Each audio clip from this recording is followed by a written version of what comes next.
ಎಲ್ಲ ನನ್ನ ಪ್ರಿಯ ಪ್ರೇಕ್ಷಕರಿಗೆ ನಮಸ್ಕಾರ. ಎಲ್ಲ ಕ್ಷೇಮವಾಗಿದ್ದೀರಾ ಅಂತ ಭಾವಿಸ್ತೀನಿ.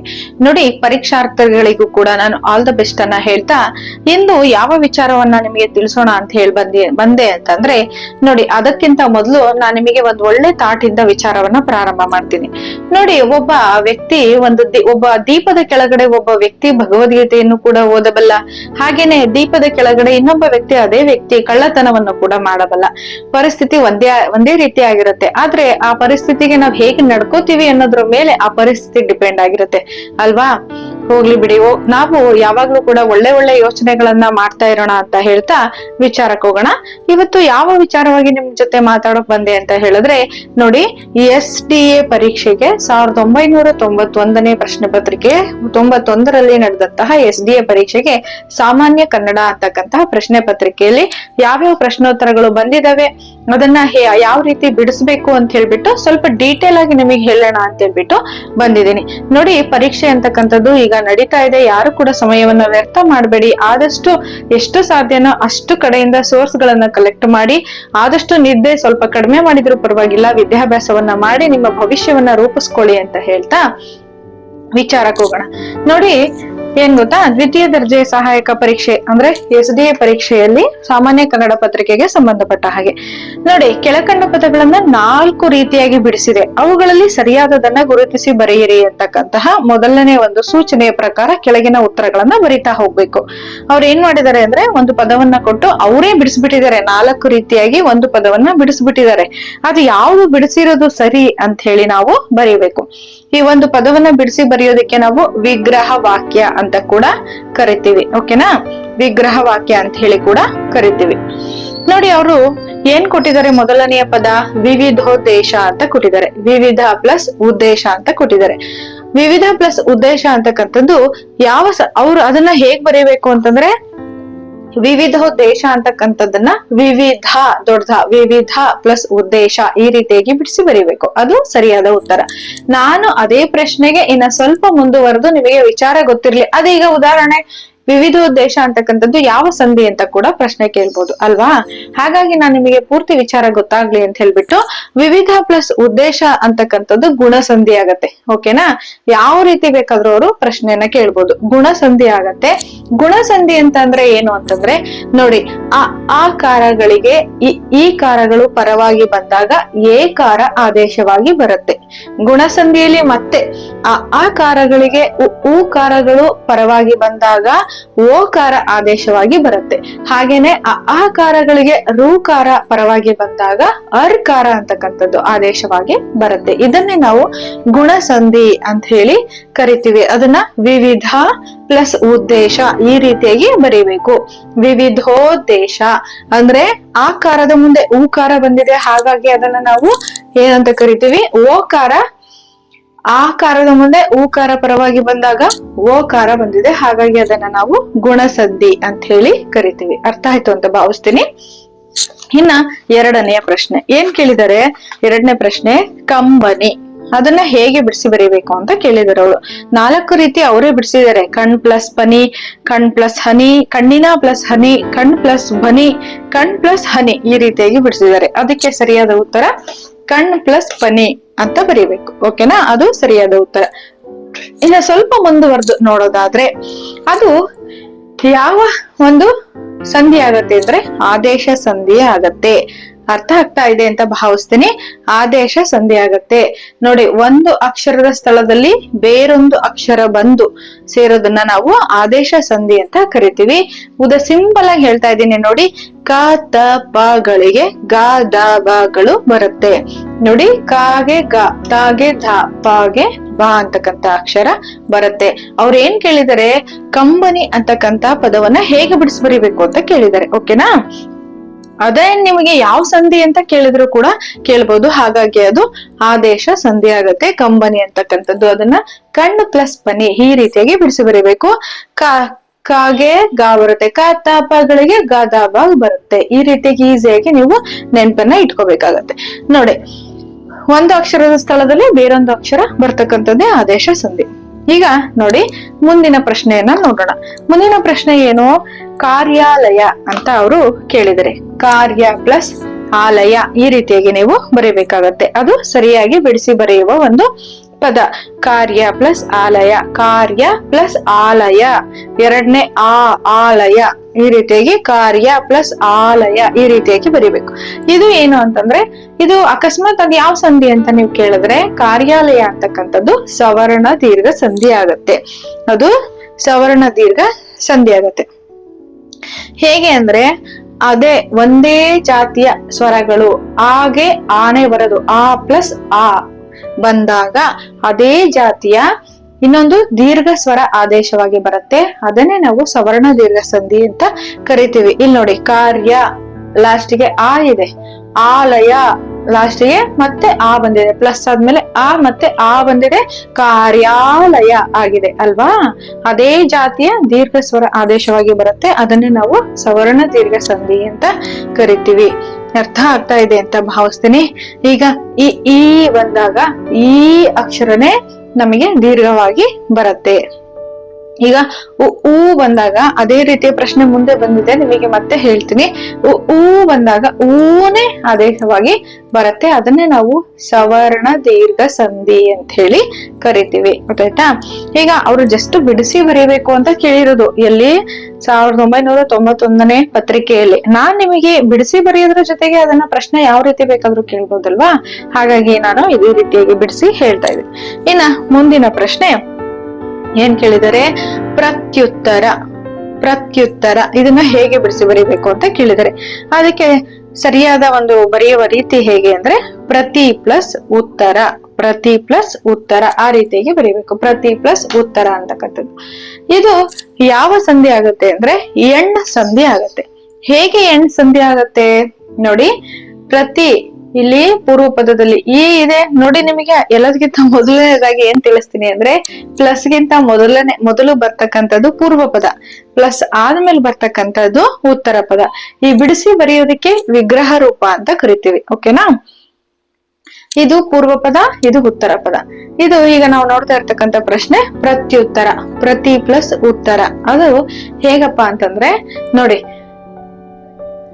ಈ ಕಾರಕ್ಕೆ ಸವರ್ಣವಲ್ಲದ ಸ್ವರ ಏನಾದ್ರೂ ಬಂದ್ರೆ, ಇಲ್ಲಿ ಈ ಕಾರ ಇದೆ ಪೂರ್ವ ಪದದಲ್ಲಿ, ಪ್ರತಿ ಈ ಕಾರ ಇದೆ ನೋಡಿ, ಪ್ರತಿ ಈ ಕಾರ ಇದೆ, ಪ್ಲಸ್ ಆದ್ಮೇಲೆ ಉತ್ತರ ಊಕಾರ ಬಂದಿದೆ ಅಲ್ವಾ. ಪೂರ್ವ ಪದದಲ್ಲಿ ಈ ಕಾರ ಇದೆ, ಉತ್ತರ ಪದದಲ್ಲಿ ಊಕಾರ ಇದೆ.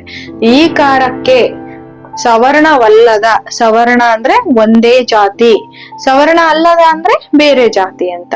ಈ ಕಾರಕ್ಕೆ ಸವರ್ಣವಲ್ಲದ ಬೇರೆ ಜಾತಿಯ ಅಕ್ಷರ ಬಂದರೆ, ಊಕಾರ, ಇಲ್ಲಿ ಊಕಾರ ಬಂದಿದೆ, ಊಕಾರ ಬಂದರೆ ಅಲ್ಲಿ ಏನಾಗುತ್ತೆ ಅಂದ್ರೆ ಯಕಾರ ಆದೇಶವಾಗಿ ಬರುತ್ತೆ. ಅದನ್ನೇ ನಾವು ಎಣ್ ಸಂಧಿ ಅಂತ ಕರಿತೀವಿ.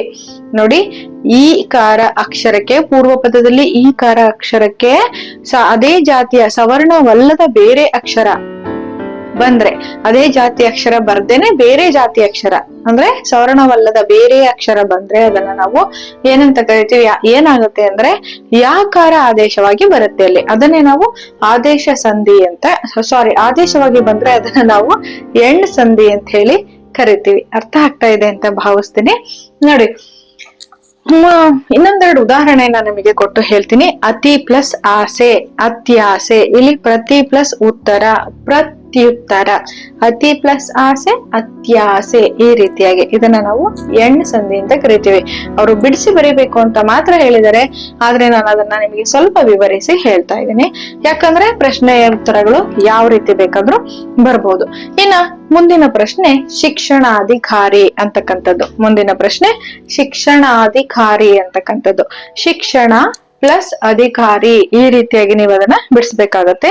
ಶಿಕ್ಷಣ ಕೆಳಗೆ ಹಿಂಗೆ ದೀರ್ಘ ಕೊಟ್ಟು ಇಳಿಸಬಾರ್ದು, ಈ ರೀತಿಯಾಗಿ ಬರೀಬೇಕು. ಶಿಕ್ಷಣ ಪ್ಲಸ್ ಅಧಿಕಾರಿ ಇದು ಕೂಡ ಸವರ್ಣ ದೀರ್ಘ ಸಂಧಿನೇ ಆಗುತ್ತೆ. ನೋಡಿ, ಆಕಾರಕ್ಕೆ ಆ ಪ್ಲಸ್ ಆಕಾರಕ್ಕೆ ಆಕಾರನೇ ಪರವಾಗಿ ಬಂದಾಗ ಅದೇ ಜಾತಿಯ ಇನ್ನೊಂದು ಆಕಾರ ಆದೇಶವಾಗಿ ಬರುತ್ತೆ. ಅದನ್ನೇ ನಾವು ಸವರ್ಣ ದೀರ್ಘ ಸಂಧಿ ಅಂತ ಕರಿತೀವಿ. ಉದಾಹರಣೆಗೆ ಇಲ್ಲಿ ಬಂದಿತ್ತಲ್ವಾ, ಕಾರ್ಯ ಪ್ಲಸ್ ಆಲಯ, ಕಾರ್ಯಾಲಯ. ಹಾಗೆ ಇಲ್ಲೂ ಕೂಡ ಬಂದಿದೆ ಶಿಕ್ಷಣ ಪ್ಲಸ್ ಅಧಿಕಾರಿ, ಶಿಕ್ಷಣಾಧಿಕಾರಿ. ಹಾಗೇನೆ ಗುರು ಪ್ಲಸ್ ಉಪದೇಶ ಗುರೂಪದೇಶ. ಈ ರೀತಿಯಾಗಿ ಇದನ್ನ ನಾವು ನೋಡಿ ಊಗೆ ಊ ಬಂದಿದೆ ಅಲ್ವಾ, ಗುರು ಉ ಉಪದೇಶ ಉ ಗುರೂಪದೇಶ ಉ ಅಂತಕ್ಕಂಥದ್ದು. ಇದನ್ನ ನಾವು ಏನಂತ ಕರಿತೀವಿ, ಸವರ್ಣ ದೀರ್ಘ ಸಂಧಿ ಅಂತ ಕರಿತೀವಿ. ಇನ್ನ ಮುಂದಿನ ಪ್ರಶ್ನೆಗೆ ಹೋಗೋಣ. ತುಂಬಾ ಸಮಯ ವ್ಯರ್ಥ ಮಾಡೋದ್ ಬೇಡ ಅಲ್ವಾ. ಮುಂದಿನ ಪ್ರಶ್ನೆ ಅವ್ರೇನ್ ಕೇಳಿದ್ದಾರೆ, 5 ಪ್ರಶ್ನೆಗಳನ್ನ ಈ ರೀತಿಯಾಗಿ ಬಿಡಿಸಿ ಬರೆಯೋದು ಯಾವ್ದು ಕರೆಕ್ಟ್ ಆಗಿದೆ ಅಂತ ಕೇಳಿದ್ದಾರೆ. ಮತ್ತೆ ಮುಂದೆ ಸಮಾಸ ಪದಗಳನ್ನ ಬಿಡಿಸಿ ಬರೆಯಿರಿ ಅಂತ ಕೇಳಿದ್ದಾರೆ. ಮುಂದಿನ ಒಂದು ಹೆಡ್ಲೈನ್ ಏನ್ ಕೊಟ್ಟಿದ್ದಾರೆ ಅಂದ್ರೆ, ಕೆಳಗಿನ ಸಮಾಸ ಪದಗಳನ್ನ ಬಿಡಿಸಿ ಬರೆಯಿರಿ ಅಂತ ಕೊಟ್ಟಿದ್ದಾರೆ. ಕಾಲು ನೋವು ಅಂತಕ್ಕಂಥ ಪದವನ್ನ ಕೊಟ್ಟಿದ್ದಾರೆ.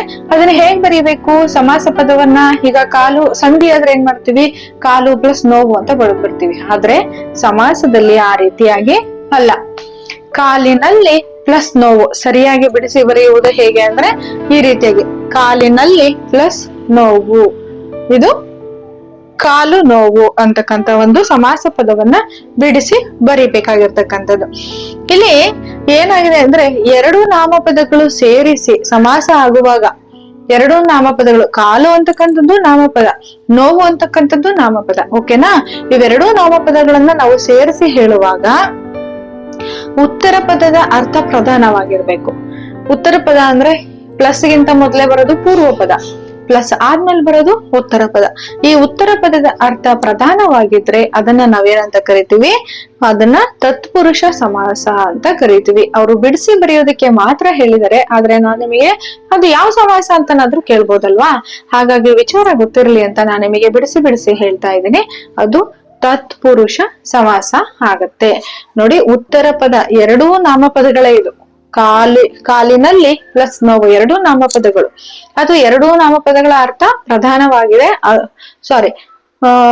ಉತ್ತರ ಪದದ ಅರ್ಥ ಪ್ರಧಾನವಾಗಿದ್ರೆ ಅದನ್ನ ನಾವು ತತ್ಪುರುಷ ಸಮಾಸ ಅಂತ ಕರಿತೀವಿ. ಈಗ ಉದಾಹರಣೆಗೆ ನೋವು ಅಂತ ಮಾತ್ರ ಹೇಳಿದೆ ಅಂತ ಇಟ್ಕೊಳ್ಳಿ. ಎಲ್ಲಿ ನೋವು? ತಲೆ ನೋವ, ಕೈ ನೋವ, ಹೊಟ್ಟೆ ನೋವ, ಕಾಲು ನೋವ, ಎದೆ ನೋವ, ಏನು ಅಂತ ಹೇಳ್ಬಿಟ್ಟು.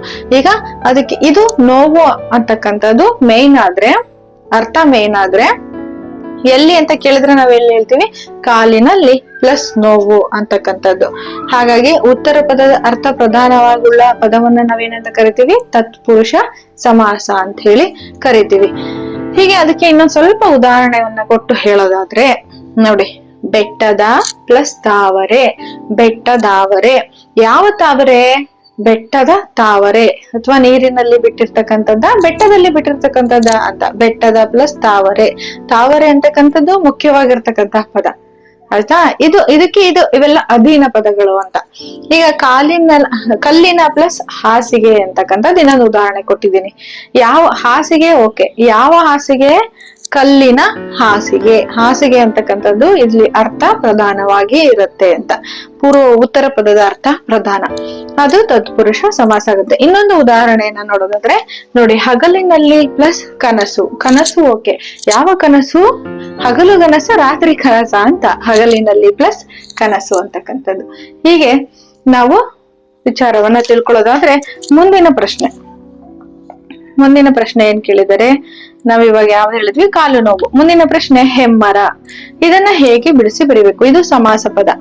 ಹಿರಿದಾದ ಪ್ಲಸ್ ಮರ, ಹೀಗೆ ಬಿಡಿಸಿ ಬರೀಬೇಕು. ಹೆಮ್ಮರ ಅಂತಕ್ಕಂಥದ್ದು ಹೆಮ್ಮ ಪ್ಲಸ್ ಮರ ಈ ರೀತಿ ಬರೆಯೋದಲ್ಲ, ಹಿರಿದಾದ ಪ್ಲಸ್ ಮರ. ಇದನ್ನ ಸಮಾಸ ಪದವನ್ನ ಈ ರೀತಿಯಾಗಿ ಬಿಡಿಸಿ ಬರೀಬೇಕು, ಹಿರಿದಾದ ಪ್ಲಸ್ ಮರ. ಇಲ್ಲಿ ಏನಪ್ಪಾ ಅಂತಂದ್ರೆ, ಇದು ವಿಶೇಷಣ ಮತ್ತು ವಿಶೇಷತೆಯಿಂದ ಕೂಡಿರುತ್ತೆ. ಇದನ್ನ ನಾವು ಕರ್ಮಧಾರೆಯ ಸಮಾಸ ಅಂತ ಕರಿತೀವಿ. ಹೇಗೆ ಕರ್ಮಧಾರೆಯ ಸಮಾಸ ಅಂತ ಅಂದ್ರೆ ನೋಡಿ, ವಿಶೇಷಣ ಮತ್ತು ವಿಶೇಷಗಳು ಸಂಬಂಧದಿಂದ ಕೂಡಿ ಸಮಾಸ ಆದ್ರೆ, ವಿಶೇಷಣ ಮತ್ತು ವಿಶೇಷ ಸಂಬಂಧದಿಂದ ಕೂಡಿ ಪದಗಳೆಲ್ಲ ಕೂಡಿ ಸಮಾಸ ಆದ್ರೆ ಅದನ್ನ ನಾವೇನಂತ ಕರಿತೀವಿ? ಕರ್ಮಧಾರೆಯ ಸಮಾಸ ಅಂತ ಹೇಳ್ಬಿಟ್ಟು ಕರಿತೀವಿ. ಅದಕ್ಕೆ ಇನ್ನು ಸ್ವಲ್ಪ ಉದಾಹರಣೆ ಕೊಟ್ಟು ಹೇಳೋದಾದ್ರೆ ಏನೋ ನೋಡಿ, ಹಿರಿದಾದ ಪ್ಲಸ್ ಮರ ಅಂದ್ರೆ ದೊಡ್ಡ ಮರ ಅಂತಕ್ಕಂಥದ್ದು. ಇಲ್ಲಿ ಮರದ ಗುಣ ಮತ್ತೆ ಗಾತ್ರವನ್ನ ಹೇಳ್ತಕ್ಕಂಥದ್ದು ವಿಶೇಷಣ, ಆಯ್ತಾ? ವಿಶೇಷ ಅಂದ್ರೆ ಮರ ಅಂತಕ್ಕಂಥ ಒಂದು ನಾಮಪದ, ಗೊತ್ತಾಯ್ತಾ? ಇದು ವಿಶೇಷಣ ಅಂದ್ರೆ ಅದ್ರ ಗುಣ ಮತ್ತೆ ಗಾತ್ರವನ್ನ ಹೇಳ್ತಕ್ಕಂಥದ್ದು. ವಿಶೇಷ ಅಂತಕ್ಕಂಥದ್ರೆ ಅಂದ್ರೆ ಅದು ನಾಮಪದ ಅಂತಕ್ಕಂಥದ್ದು. ಈ ಮರ ಹೇಗಿದೆ? ದೊಡ್ಡ ದೊಡ್ಡದಾಗಿದೆ, ಅದು ಹಿರಿದಾದ ಮರ ಅಂತಕ್ಕಂಥದ್ದು.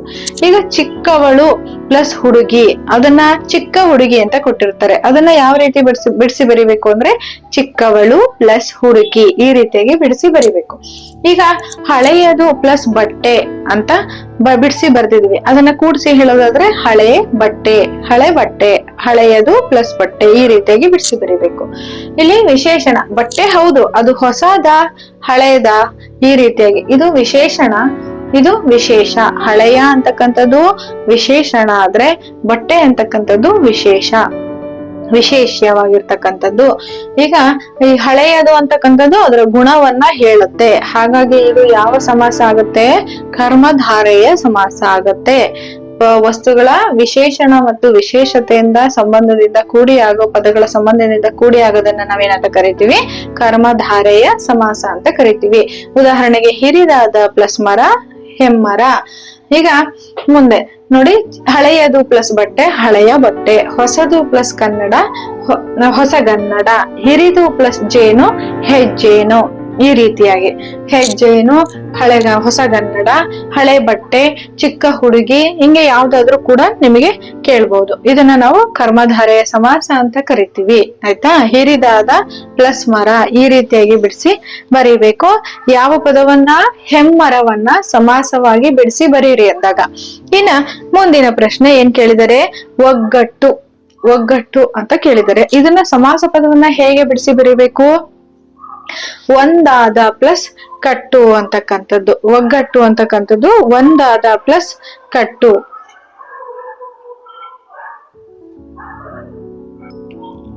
ನೋಡಿ ಸ್ನೇಹಿತರೆ, ಒಗ್ಗಟ್ಟು ಅಂತಕ್ಕಂಥ ಒಂದು ಪದವನ್ನ ಹೇಗೆ ಬಿಡಿಸಿ ಬರೆಯೋದಪ್ಪ ಅಂತಂದ್ರೆ ಒಂದು ಪ್ಲಸ್ ಕಟ್ಟು ಅಥವಾ ಒಂದಾದ ಪ್ಲಸ್ ಕಟ್ಟು. ಇದು ಸಮಾಸ ಪದ ಆಗಿರೋದ್ರಿಂದ ಒಂದಾದ ಪ್ಲಸ್ ಕಟ್ಟು ಅಂತ ಬರೀಬಹುದು, ಒಂದು ಪ್ಲಸ್ ಕಟ್ಟು ಒಗ್ಗಟ್ಟು ಆಗತ್ತೆ.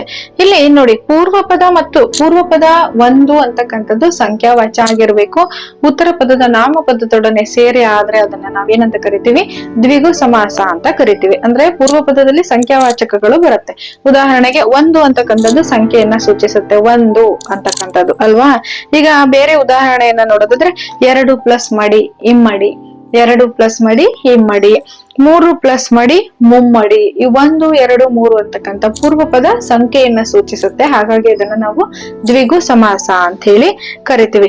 ಇನ್ನ ಮುಂದಿನ ಪ್ರಶ್ನೆಯನ್ನ ನೋಡೋದಾದ್ರೆ ಗಿಡ ಮರಗಳು ಅಂತಕ್ಕಂಥ ಪ್ರಶ್ನೆಯನ್ನ ಕೊಟ್ಟಿದ್ದಾರೆ. ಗಿಡ ಮರಗಳು, ಅದನ್ನ ಹೇಗೆ ಸಮಾಸ ಪದವಾಗಿ ಬಿಡಿಸಿ ಬರಿಬೇಕು? ಗಿಡಗಳು ಮತ್ತು ಮರಗಳು ಅಂತಕ್ಕಂಥ ಈ ರೀತಿಯಾಗಿ ಬಿಡಿಸಿ ಬರಿಬೇಕು. ಉದಾಹರಣೆಗೆ ನೋಡಿ, ಇಲ್ಲಿ ಗಿಡಗಳು ಮರಗಳು ಇದು ದ್ವಂದ್ವ ಸಮಾಸ. ಎರಡು ಅಥವಾ ಎರಡಕ್ಕಿಂತ ಹೆಚ್ಚು ನಾಮಪದಗಳು, ಇದು ನಾಮಪದ. ಗಿಡ ಅಂತಕ್ಕಂಥದ್ದು ನಾಮಪದ, ಮರ ಅಂತಕ್ಕಂಥದ್ದು ಕೂಡ ನಾಮಪದ. ಎರಡು ಅಥವಾ ಎರಡಕ್ಕಿಂತ ಹೆಚ್ಚು ನಾಮಪದಗಳು ಸೇರಿ ಎಲ್ಲಾ ಪದಗಳ ಅರ್ಥ ಪ್ರಧಾನವಾಗಿದ್ರೆ, ಅದನ್ನ ನಾವೇನಂತ ಕರಿತೀವಿ? ದ್ವಂದ್ವ ಸಮಾಸ ಅಂತ ಕರಿತೀವಿ. ಅರ್ಥ ಆಗ್ತಾ ಇದೆ ಅಂತ ಭಾವಿಸ್ತೀನಿ. ನಿಮ್ಗೆ ಏನೇ ಡೌಟ್ ಇದ್ರು ದಯವಿಟ್ಟು ಕಮೆಂಟ್ ಮಾಡಿ, ನಾನು ಆದಷ್ಟು ಪರಿಹಾರವನ್ನ ನಿಮಗೆ ತಿಳಿಸ್ತೀನಿ. ಅದ್ರ ಬಗ್ಗೆ ವಿವರವಾಗಿ ಹೇಳೋದಕ್ಕೆ ಪ್ರಯತ್ನ ಪಡ್ತೀನಿ. ಇನ್ನ ಅದಕ್ಕೆ ಇನ್ನೊಂದು ಉದಾಹರಣೆಯನ್ನ ಕೊಟ್ಟು ಹೇಳೋದಾದ್ರೆ, ಈಗ ಕೆರೆಯು ಪ್ಲಸ್ ಕಟ್ಟೆಯು ಪ್ಲಸ್ ಬಾವಿಯು, ಕೆರೆ ಕಟ್ಟೆ ಬಾವಿಯು. ಹೀಗೆ ಗುಡುಗು ಪ್ಲಸ್ ಸಿಡಿಲು ಪ್ಲಸ್ ಮಿಂಚು, ಹೀಗೆ ಗುಡುಗು ಮಿಂಚು ಸಿಡಿಲು ಈ ರೀತಿಯಾಗಿ ನಾವು ಎಲ್ಲಾ ಪದಗಳು ಅಂದ್ರೆ ಎರಡು ಅಥವಾ ಎರಡಕ್ಕಿಂತ ಹೆಚ್ಚು ನಾಮಪದಗಳು ಅರ್ಥ ಪ್ರಧಾನವಾಗಿದ್ರೆ ಅದನ್ನ ನಾವೇನಂತ ಕರಿತೀವಿ? ಎಲ್ಲಾ ಪದಗಳ ಅರ್ಥ ಪ್ರಧಾನವಾಗಿದ್ರೆ ಅದನ್ನ ಏನಂತ ಕರಿತೀವಿ? ದ್ವಂದ್ವ ಸಮಾಸ ಅಂತ ಹೇಳಿ ನಾವು ಕರಿತೀವಿ. ಹೀಗೆ ಮುಂದಿನ ಪ್ರಶ್ನೆ ಏನ್ ಕೇಳಿದರೆ ಚಿಕ್ಕ ಮಕ್ಕಳು ಅಂತ ಕೇಳಿದರೆ ಅದನ್ನ ಹೇಗೆ ಬಿಡಿಸಿ ಬರೀಬೇಕು ಅಂದ್ರೆ ಸಮಾಸ ಪದವನ್ನ ಚಿಕ್ಕವರಾದ ಪ್ಲಸ್ ಮಕ್ಕಳು. ಇದು ಕೂಡ ಯಾವ ಸಮಾಸಕ್ಕೆ ಸೇರುತ್ತೆ ಅಂದ್ರೆ ಕರ್ಮಧಾರೆಯ ಸಮಾಸಕ್ಕೆ ಸೇರುತ್ತೆ. ನಾನು ಅವಾಗ್ಲೇ ಹೇಳಿದ್ನಲ್ಲ, ಕರ್ಮಧಾರೆಯ ಸಮಾಸ ಅಂತಂದ್ರೆ ವಿಶೇಷಣ ಮತ್ತು ವಿಶೇಷತೆಯಿಂದ ಕೂಡಿರುತ್ತೆ. ಹಾಗಾಗಿ ಅದು ಈಗ ನಾನು ಅಲ್ಲಿ ಉದಾಹರಣೆ ಕೊಟ್ಟಿದ್ದೆ ನಿಮಗೆ. ಹಳೆಯದು ಪ್ಲಸ್ ಬಟ್ಟೆ, ಹೊಸದು ಪ್ಲಸ್ ಕನ್ನಡ, ಹೊಸಗನ್ನಡ, ಹಳೆಯ ಬಟ್ಟೆ, ಹಿರಿದು ಪ್ಲಸ್ ಜೇನು, ಹೆಜ್ಜೇನು. ಹಾಗೆ ಚಿಕ್ಕವರಾದ ಪ್ಲಸ್ ಮಕ್ಕಳು, ಚಿಕ್ಕ ಮಕ್ಕಳು. ಈ ಪ್ರಶ್ನೆ ಕೂಡ ಇದೇನೆ, ಕರ್ಮಧಾರೆಯ ಸಮಾಸಕ್ಕೆ ಬರುತ್ತೆ. ಇದಿಷ್ಟು ಅರ್ಥ ಆಯ್ತು ಅಂತ ಭಾವಿಸ್ತೀನಿ. ನೋಡಿ, ಅವರು ಮುಂದೆ ಏನಂತ ಕೇಳಿದ್ದಾರೆ ಅಂತಂದ್ರೆ ಕೆಳಗೆ ಸೂಕ್ತ ಉತ್ತರಗಳನ್ನ ಆರಿಸಿ ಬರೆಯಿರಿ ಅಂತ ಕೇವಲ 3 ಪ್ರಶ್ನೆಯನ್ನ ಕೇಳಿದ್ದಾರೆ. ರಗಳೆ ಕವಿ ಅಂತ ಪ್ರಸಿದ್ಧ ಆಗಿರೋರು ಯಾರು ಅಂತ ಕೇಳಿದ್ದಾರೆ. ಹರಿಹರ ಅಂತಕ್ಕಂಥ ವ್ಯಕ್ತಿ ರಗಳೆ ಕವಿ ಅಂತ ಪ್ರಸಿದ್ಧಿಯಾಗಿರೋದು. ಇನ್ನ ಮುಂದಿನ ಪ್ರಶ್ನೆ ಏನ್ ಕೇಳಿದರೆ, ರಾಷ್ಟ್ರಕವಿ ಎಂಬ ಬಿರುದನ್ನ ಗಳಿಸಿದವರು ಯಾರು ಅಂತ ಕೇಳಿದರೆ, ಅಲ್ಲಿ ಬೇಂದ್ರೆ, KS ನರಸಿಂಹಸ್ವಾಮಿ, KSN ಮುದ್ದಣ್ಣ, ಕುವೆಂಪು ಅಂತ ಕೇಳಿದರೆ. ಇದು 1991 ಪತ್ರಿಕೆ ಕುವೆಂಪು ಅಂತಕ್ಕಂಥದ್ದು ಸರಿಯಾದ ಉತ್ತರ. ಕನ್ನಡದ ಕಣ್ವ ಯಾರು ಅಂದ್ರೆ ನಿಮ್ಗೆಲ್ಲರಿಗೂ ಗೊತ್ತು, BM ಶ್ರೀ ಅಂತಕ್ಕಂಥವ್ರು. BM ಶ್ರೀ ಅವರನ್ನ ಕನ್ನಡದ ಕಣ್ವ ಅಂತ ಕರೀತಾರೆ. ಇದಿಷ್ಟು 3 ಪ್ರಶ್ನೆಗಳನ್ನ ಈ ರೀತಿಯಾಗಿ ಕೇಳಿದರೆ. ಮುಂದೆ ಏನ್ ಕೇಳಿದರೆ 14ನೇ ಪ್ರಶ್ನೆಯಿಂದ, ಕೆಳಗೆ ವಾಕ್ಯಗಳನ್ನ ಯಾವ ಭಾಗದಲ್ಲಿ ತಪ್ಪಿದೆ ಅಂತ ಹೇಳಿ ಗುರುತಿಸ್ಬೇಕು. ಆಮೇಲೆ ಸಂಕೇತ ಡಿ ತಪ್ಪಿಲ್ಲ ಅಂದ್ರೆ ಡಿ ಸಂಕೇತವನ್ನ ಗುರುತಿಸ್ಬೇಕು ಅಂತ. ಅಂದ್ರೆ ನೋಡಿ, ಅವರು ತೋರಿಸ್ತೀನಿ, ಈ ರೀತಿಯಾಗಿ ಒಂದಿಷ್ಟು ವಾಕ್ಯಗಳನ್ನ ಕೊಟ್ಟಿದ್ದಾರೆ. ಈ ವಾಕ್ಯದಲ್ಲಿ ಯಾವ ಭಾಗಗಳು ತಪ್ಪಾಗಿದಾವೆ ಅಂತ ಹೇಳಿ ನಾವು ಗುರುತಿಸಿ ಅವರಿಗೆ ಹೇಳ್ಬೇಕು. ಆ ರೀತಿಯ ಒಂದಿಷ್ಟು ಪದಗಳನ್ನ ಕೊಟ್ಟಿದ್ದಾರೆ. ಇದನ್ನ ಮುಂದಿನ ವಿಡಿಯೋದಲ್ಲಿ ನಾನು ನಿಮಗೆ ಮತ್ತೆ ಏನ್ ಕೊಟ್ಟಿದ್ದಾರೆ ಅಂತ ತಿಳಿಸ್ತಾ ಹೋಗ್ತೀನಿ. ಈ ವಿಡಿಯೋ ತುಂಬಾ ಲಾಂಗ್ ಆಗುತ್ತೆ. ಇದು ಗ್ರಾಮರ್ ಪಾರ್ಟ್ ಆಗಿರೋದ್ರಿಂದ ಈ ವಿಡಿಯೋವನ್ನ ಇಲ್ಲಿಗೆ ಮುಗಿಸ್ತಾ ಇದ್ದೇನೆ. ನಿಮಗೆ ಏನೇ ಡೌಟ್ ಇದ್ರೂ ಕೂಡ ಕಮೆಂಟ್ ಮಾಡಿ, ನಾನು ಅದಕ್ಕೆ ವಿವರವಾಗಿ ಹೇಳೋದಕ್ಕೆ ಪ್ರಯತ್ನ ಪಡ್ತೀನಿ. ಎಲ್ಲರಿಗೂ ಆಲ್ ದಿ ಬೆಸ್ಟ್ ಹೇಳ್ತಾ ಮತ್ತೆ ಒಳ್ಳೆ ಒಳ್ಳೆ ವಿಚಾರಗಳೊಂದಿಗೆ ನಾಳೆ ಸಿಗೋಣ. ಧನ್ಯವಾದಗಳು.